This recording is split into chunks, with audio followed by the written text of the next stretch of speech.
Descendência de meu pai em memória, conforme relato de minha mãe. Meu pai, Ivo Levati, nasceu em 13 de janeiro de 1938 em Rio Mãe Luzia, em Treviso. Faleceu no dia 1º de julho de 2012. Era filho de Lourenço Levati e Catarina Piatti, que tiveram 11 filhos. Navilda, Dorvalino, Luiz, Alexandre, Amable, Hermídio, Silvio, Íria, Ivo, todos em memória. Ivanir e Maria ainda vivas.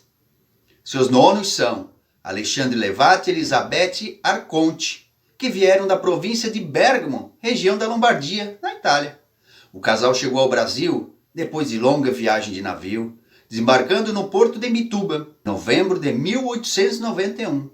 Dali, partiram juntamente com outros imigrantes italianos para a construção de suas histórias, desta vez de trem. O grupo chegou até a localidade de Pedras Grandes, que ainda existe como distrito do município de Uruçanga, no sudeste de Santa Catarina. Foram de Pedras Grandes rumo a Uruçanga, o principal povoado da região na época, como era possível, as mulheres de carro de boi e os homens a pé. Mas em Uruçanga, boa parte das terras já haviam sido ocupadas. Os italianos então embrenharam-se pelo interior, em meio à mata, fazendo no ato a própria estrada, e por ali avançavam. O rumo era um tanto incerto, chegando a um lugar que pareceu adequado ao grupo. Lá se instalaram. O local era chamado de Rio Mãe Luzia Alto. Depois foi rebatizado com o nome de Forquilha. Em 29 de junho de 1901, nasceu Lourenço, o único filho homem do casal, que teve mais 4 filhas, Luísa, Maria, Rosa e Teresa. Desde a infância, sua vida foi ajudar o pai na agricultura. Atualmente, esse acampamento de imigrantes é um distrito do município de Treviso, que na época chamava-se Nova Treviso e ainda pertencia ao município de Uruçanga. Alexandre e Elizabeth foram trabalhar em 2 colônias de terras, cerca de 48 hectares, doadas pelo governo brasileiro. Plantavam milho, arroz, feijão, batata, aipim e cana. Com o tempo, puderam estabelecer sua pequena criação de animais, galinhas, suínos, vaca de leite. Comia-se o que plantava, nada mais. Sal e açúcar ficavam-se bom tempo sem consumir, dada a dificuldade de conseguir produtos mais elaborados, em função das distâncias e do relativo isolamento da vila. Catarina Piatti, nascida em 18 de dezembro de 1901, era filha de Pedro Piatti e Teresa Esposito e tinha 6 irmãos: Aneta, Helena, Cecília, Ernesto, Arthur e Dante. Conforme livro Uma Promessa, Uma Vida, de Amable Levati, 1998. Lourenço e Catarina se conheceram em Forquilha e casaram-se conforme os costumes da época. Tinha uma serraria, criação de bois e porcos em um armazém onde vendiam as carnes dos animais criados por eles. Meu pai estudou o primário e não concluiu o ginásio. Minhas tias contavam que minha nona o colocava no lombo do cavalo para estudar e ele ia chorando de Forquilha até Treviso, aproximadamente 7 quilômetros. Chorava porque já estava cansado de trabalhar na roça.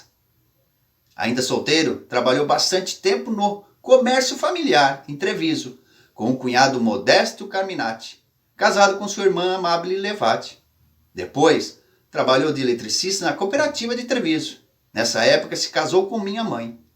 No Paraná, trabalhou na colheita de soja e trigo com ceifadeiras e tratores, sem desfrutar de finais de semanas ou feriados. Uma vida de dificuldades eles tiveram com os 3 filhos pequenos, trabalhando na terra e tirando dela o sustento. Quando saiu da fazenda, foram morar em Vera Cruz do Oeste. Meu pai foi trabalhar no armazém do sobrinho dele, Arcedino Carminati, que ficava em Boa Vista e pertencia a Céu Azul, uma cidade próxima a Vera Cruz do Oeste. Depois de alguns anos, ao voltarmos para Santa Catarina, foi empregado como mineiro na CCU por 10 anos. Depois disso, passou a trabalhar como autônomo, vendendo calhas por indicação do tio Ari, em memória. Fazia bicos como conserto de eletroeletrônicos em casa mesmo. Fazia instalação elétrica residencial, trabalhava como pedreiro, carpinteiro, fez tudo um pouco. Se aposentou por idade com 65 anos. E mesmo assim continuou trabalhando até ser acometido por um AVC, acidente vascular cerebral isquêmico, aos 72 anos. Ficou com graves sequelas e veio a falecer, 2 anos e 5 meses depois. Minha história. Eu, a primeira filha de Ivo e Valéria, nasci no município de Treviso, situado 14 quilômetros ao norte de Uruçanga, em 20 de fevereiro de 1969. Meus irmãos são Silmara Mércera Levati e Sandro Marcos Levati. Sou da religião católica, batizada, crismada e dentro dos sacramentos da igreja. Eu nasci pelas mãos de uma parteira, na casa onde meus pais moravam, localizada em Treviso. Já no nascimento da minha irmã, minha mãe teve complicações no parto. Por isso, meu pai precisou levá-la ao Hospital São José de Criciúma, com a Kombi de um conhecido, o senhor Hilário Gamba, em memória. O hospital ficava a uma distância de 26 quilômetros de nossa cidade. Ela nasceu de parto normal, porém, pela demora ao nascer, ela teve um derrame cerebral que a deixou imobilizada. Foi batizada no próprio hospital, pois os médicos não deram esperança de vida a ela. Minha mãe, com sua fé em Deus, pediu fervorosamente pela sua recuperação e por milagre. Depois de ser batizada, ela começou a reagir. Se passaram 4 anos, meu pai estava desempregado e por isso fomos embora para o Paraná, onde nasceu meu irmão caçula, o Sandro. Também esse de parto normal, em casa, pelas mãos de uma parteira. A casa era de madeira, muito simples. Lembro que era uma casa de madeira bem velha, sem pintura e sem luz elétrica. Depois disso, ficamos 2 anos em Santa Terezinha do Itaipu e nos mudamos para Vera Cruz do Oeste e nessa cidade entrei na escola básica Vital Brasil. Com 7 anos de idade fui alfabetizada. 1 ano depois, foi minha irmã para essa mesma escola.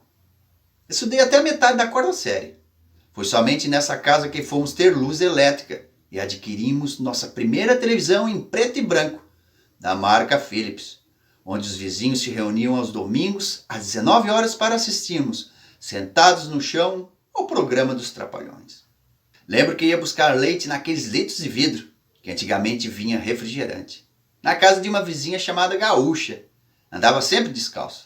Não sabia o que era um chinelo no pé. Numa dessas vezes, eu fui buscar o leite e levei 2 litros. Enquanto esperava uma vizinha para ir comigo, fiquei batendo 1 litro no outro e um deles se quebrou. O caco de vidro atingiu o osso interno do meu pé direito. Na hora, não dei importância, peguei outro litro e fui. Passados alguns dias, meu pé ficou muito inchado e o corte infeccionado. Numa noite de sábado para domingo, passei em claro de tanta dor que senti. Por sorte, no dia seguinte, por ser domingo, meu tio Dorvalino, irmão do meu pai, foi nos fazer uma visita de carro e conseguiu me levar na farmácia. Lá limparam o corte, fui medicada e vacinada contra o tétano.